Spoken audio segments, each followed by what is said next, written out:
Hello friends, good morning. இப்போ பார்த்திங்கன்னா காலையில் 6 o'clock எங்கள் வீட்டில் சாப்பாடு முடிஞ்சதுங்க. இன்றைக்கி என்ன செஞ்சுருக்குன்னா பொங்கல், சட்னி, உளுந்து வடை.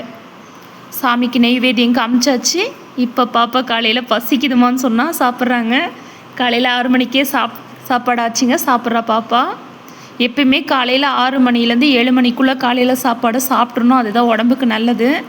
அப்போல்லாம் எங்கள் தாத்தா பாட்டியெல்லாம் சொல்லுவாங்க, 6 மணி 7 மணிக்கு சாப்பாடு சாப்பிட்டுட்டு வயக்காட்டுக்கு வேலைக்கு போயிடுவோம். அந்த டைமிங் அவங்க ஃபாலோ பண்ணாங்க. மத்தியானம் 12 மணி அந்த உச்சியில் வர சூரியனை பார்த்து அவங்க சாப்பிடுவாங்க. திரும்பியும் சாயந்தரம் 6 மணிக்கெலாம் சாப்பிட்டு முடிச்சுருவாங்க. அதனால தான் அவங்க எந்த நோயும் இல்லாமல் ஆரோக்கியமாக வாழ்ந்தாங்க. நம்மளும் முடிஞ்ச அளவுக்கு முயற்சி பண்ணுவோம். அவங்க அளவுக்கு இல்லைனாலே நம்மளால் முடிஞ்ச அளவுக்கு முயற்சி பண்ணி காலையில் 6 to 7 சாப்பிட்றலாம். நீங்களும் சாப்பிடுங்க. உடல் ஆரோக்கியத்தை காப்பாற்றுவோம். பாப்பா நல்லா இருக்கடா? எதுவுமே ருசி பார்க்காம சாமிக்கின்றதுனால ருசி பார்க்காம உப்பு காரெல்லாம் போட்டு சமைச்சிருக்கேங்க. எப்படி இருக்குன்னு தெரியல. பாப்பா சாப்பாடு எப்படி இருக்கு? எல்லாமே கரெக்டாக இருக்குமா?